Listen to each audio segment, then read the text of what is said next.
সুপ্রিয় দর্শক, আসসালামু আলাইকুম। কেমন আছেন আপনারা? আশা করছি সবাই ভালো আছেন। আজ আবার একটি নতুন সুখবর নিয়ে, অর্থাৎ নতুন সার্কুলার নিয়ে আমি আপনাদের মাঝে হাজির হলাম। যারা চাকরি প্রত্যাশী রয়েছেন তার জন্য এই সুখবরটি। আশা করছি সমস্ত ভিডিও জুড়ে আপনার সঙ্গে থাকবেন এবং আপনাদের সুখবরটিকে আমি বিস্তারিত আলোচনা করব। তার আগে সর্বপ্রথম থাকবে দর্শক, অবশ্যই আপনার চ্যানেলটি সাবস্ক্রাইব করে রাখবেন, যাতে করে আমি যে ভিডিওগুলো আপলোড করে থাকি সবার আগে আপনি সেই ভিডিওর খবরগুলো পেয়ে যান। আপনি যদি সাবস্ক্রাইব করে থাকেন, আশা করছি আপনি কখনোই ঠকবেন না। তাই প্লিজ অবশ্যই আমার চ্যানেলটি সাবস্ক্রাইব করে রাখুন। তো শুভ দর্শক, কথা না বলে চলুন আমরা মূলত প্রবেশ করি এবং দেখে আসি আজকের আপনাদের সেই সুখবরটি কি, অর্থাৎ কোন সার্কুলারটা নিয়ে আমি আপনাদের মাঝে হাজির হতে চলেছি। সার্কুলারটি প্রকাশ করেছে 27 অক্টোবর 2025 তারিখে। দেখুন, এই যে গণপ্রজাতন্ত্রী বাংলাদেশ সরকার পরিবেশ অধিদপ্তর এই সার্কুলারটি প্রকাশ করেছে, অর্থাৎ পরিবেশ অধিদপ্তর মোট 144টি পদে এই সার্কুলারটি প্রকাশ করেছে। আমরা একে একে পদগুলো কি এবং পদগুলো কীভাবে আমাদের করবো তার বিস্তারিত আলোচনা করছি। তো চলুন দর্শক, কথা না বাড়িয়ে আমরা মূল ভিতরে প্রবেশ করি। দেখুন, প্রথম পদের নাম হচ্ছে হিসাব রক্ষক, পদ সংখ্যা 13টি। শিক্ষক যোগ্যতা কোনো স্বীকৃত বিশ্ববিদ্যালয় হতে বাণিজ্য বিভাগে ন্যূনতম দ্বিতীয় শ্রেণী বা সমমানের স্নাতক বা সমমানের ডিগ্রি। কম্পিউটারে এমএস অফিস এবং এমএস এক্সেলে কাজের সনদ থাকতে হবে। তার পরবর্তী পদের নাম হচ্ছে ষাট লিপিকার কম্পিউটার অপারেটর, পদ সংখ্যা 11টি। এখানে যোগ্যতা বলা হচ্ছে কোনো স্বীকৃত বিশ্ববিদ্যালয় হতে ন্যূনতম দ্বিতীয় শ্রেণী বা সমমানের ডিগ্রি থাকতে হবে, কম্পিউটার চালানো দক্ষ থাকতে হবে। 60 লিপি প্রতি মিনিটে বাংলা সর্বনিম্ন 50 শব্দ এবং এতে 80 শব্দ, এবং কম্পিউটার মুদ্রাক্ষরে প্রতি মিনিটে বাংলা সর্বনিম্ন 25 শব্দ এবং এতে 30 শব্দ সম্পন্ন হতে হবে। 3 নম্বর পদের নাম হচ্ছে উচ্চমান সহকারী, পদ সংখ্যা 3টি, গ্রেড 14। কোনো স্বীকৃত বিশ্ববিদ্যালয় হতে ন্যূনতম দ্বিতীয় বিভাগ বা সমমানের সিজিপিএ সহ স্নাতক বা সমমানের ডিগ্রি থাকতে হবে। কম্পিউটারের প্রত্যেকটা বিষয়েই আপনার অভিজ্ঞতা থাকতে হবে। পরবর্তী পদের নাম ডাফম্যান, পদ সংখ্যা 1টি। কোনো স্বীকৃত বোর্ডতে সিভিল ড্রাফটিং এ টেট সহ ন্যূনতম উচ্চ মাধ্যমিক সার্টিফিকেট পরীক্ষা উত্তীর্ণ হতে হবে। সংশ্লিষ্ট কাজের ন্যূনতম 2 বছরের বাস্তব অভিজ্ঞতা থাকতে হবে। 5 নম্বর পদ দেখেন গবেষণাগার সহকারী, পদ 17টি। এটার বলা হচ্ছে উচ্চ মাধ্যমিক সার্টিফিকেট সমমানের সিজি থাকতে হবে। পরবর্তী পদের নাম দেখেন ডাটা এন্ট্রি অপারেটর, গ্রেড 16, পদ সংখ্যা 33টি। কোনো স্বীকৃত বোর্ড হতে ন্যূনতম উচ্চ মাধ্যমিক সার্টিফিকেট বা সমমানের পরীক্ষা উত্তীর্ণ হতে হবে। কম্পিউটারের মুদ্রাক্ষরে প্রতি মিনিটে বাংলা 20 শব্দ এবং ইংরেজিতে 20 শব্দের গতিসহ স্ট্যান্ডার্ড অ্যাপটিটিউড টেস্ট উত্তীর্ণ হতে হবে। পরবর্তী পদের নাম দেখেন অফিস সহকারী কম্পিউটার মুদ্রাক্ষরিক, পদ সংখ্যা 1টি।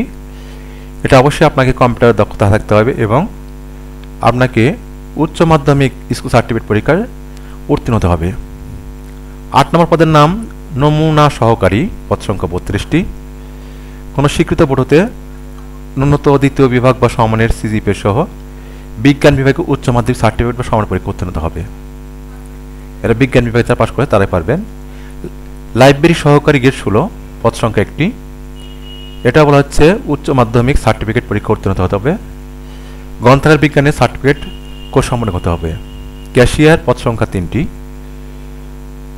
এটাও কম্পিউটার চালানোর দক্ষ থাকতে হবে এবং উচ্চ মাধ্যমিক সার্টিফিকেট পরীক্ষায় উত্তীর্ণ হতে হবে। পরবর্তী পদের নাম দেখেন স্টোর কিপার, পদ সংখ্যা 5টি। কোনো স্বীকৃত বোর্ড হতে ন্যূনতম দ্বিতীয় বিভাগ ও সমমানের সিজিপিএ সহ বাণিজ্য বিভাগে উচ্চ মাধ্যমিক সার্টিফিকেট বা সমমানের পরীক্ষা উত্তীর্ণ হতে হবে। কম্পিউটার দক্ষ থাকতে হবে। গাড়ি চালক, পদ 1টি। প্রসেস সার্ভার, পদ সংখ্যা 2টি। কোনো স্বীকৃত বোর্ড হতে ন্যূনতম মাধ্যমিক সার্টিফিকেট বা সমমানের পরীক্ষা উত্তীর্ণ। ক্যাচ সরকার, পদ সংখ্যা 1টি, গ্রেড 19। কোনো স্বীকৃত বোর্ড হতে ন্যূনতম মাধ্যমিক সার্টিফিকেট বা সমমানের পরীক্ষা উত্তীর্ণ। ল্যাব অ্যাটেন্ডেন্ট, গ্রেড 19, পদ সংখ্যা 16টি। এটাও উচ্চ মাধ্যমিক সার্টিফিকেট পরীক্ষা উত্তীর্ণ হতে হবে। পরবর্তী পদের নাম হচ্ছে অফিস সহায়ক, একেবারে শেষ পদ, গ্রেড 20, পদ সংখ্যা 48টি। কোনো স্বীকৃত বোর্ড হতে ন্যূনতম মাধ্যমিক স্কুল সার্টিফিকেট বা সমমানের পরীক্ষা উত্তীর্ণ। মোট 188টি পদ। সুপ্রিয় দর্শক, পরিবেশ অধিদপ্তরের এই সার্কুলারটি আজকে প্রকাশ করেছে। আশা করছি আপনার যে পটের সাথে মিলে যাবে, অবশ্যই সেই পটে আবেদন করবে। এই আবেদন শুরু হবে, দেখেন বলা হচ্ছে প্রার্থীর বয়স 1/10/2025 তারিখে 18 থেকে 32 বছরের মধ্যে হতে হবে। আপনার আবেদন শুরু হবে 30/10/2025 সকাল 10টা হতে, আর শেষ তারিখ হচ্ছে 20/11/2025 বিকাল 5টা। এই যে ঠিকানায় http://doe.reitoc.com.bd এই ঠিকানা প্রবেশ করে আপনাকে আবেদন করতে হবে। আবেদন করার 72 ঘন্টার মধ্যে আপনাকে পরীক্ষার ফি প্রদান করতে হবে। যে ইউজার আইডি পাওয়া যাবে সেই ইউজার আইডি ব্যবহার করে আবেদন করার জন্য আপনাকে 300x300 মাপের একটি ছবির দরকার, আর 300x80 পিক্সেল মাপের একটি আপনার স্বাক্ষর দরকার। এছাড়া প্রয়োজন তথ্যাদি অর্থাৎ আপনার নাম, আপনার পিতার নাম, মাতার নাম, আপনার শিক্ষা যোগ্যতার যাবতীয় তথ্যাদি সেখানে সংযুক্ত করতে হবে। আপনার এনআইডি অথবা যদি জন্মের নিবন্ধন থাকে যে কোনো একটি প্রয়োগ করতে হবে। আবেদন করার পর পরীক্ষার ফি প্রদান করতে হবে, সেটি নিয়ে আমি কথা বলছি। দেখুন, 1 নম্বর পদের জন্য আবেদন ফি 150 টাকা, সার্ভিস চার্জ হচ্ছে 18 টাকা, মোট 180 টাকা পরিশোধ করতে হবে। 2 থেকে 12 নম্বর পদের জন্য পরীক্ষার ফি বাবদ 100 টাকা এবং সার্ভিস চার্জ 12 টাকা, মোট 112 টাকা পরিশোধ করতে হবে। 13 থেকে 16 নম্বর পদের জন্য পরীক্ষার ফি বাবদ 50 টাকা এবং সার্ভিস চার্জ 6 টাকা, মোট 56 টাকা পরিশোধ করতে হবে। আপনি আবেদন করার পর আপনার অ্যাপ্লিকেন্ট কপির উপরে যে ইউজার আইডি পাবেন সেটা লিখবেন।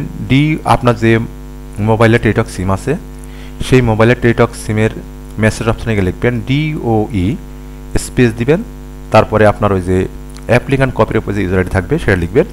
লেখার পরে 1622 নাম্বারে সেন্ড করবেন। এই সেন্ড করার পরেই দেখবেন আপনার একটি ফিরতি SMS আসবে এবং সেখানে পিন নম্বর থাকবে। তার পরবর্তীতে আরেকটি SMS করতে হবে, সেটা হচ্ছে DOE স্পেস ইএস তারপরে পিন নম্বর লিখে 1622 নাম্বারে সেন্ড করবেন। তাহলে আপনার আবেদনটি ফিরতি SMS দেওয়া হবে এবং একটি কংগ্রাচুলেশন অর্থাৎ আপনার কনফার্মেশন যে একটি SMS সেটা আপনাকে দিয়ে দিবে এবং আপনার আবেদনটি পূর্ণাঙ্গভাবে তাদের ওয়েবসাইটে জমা হয়ে যাবে।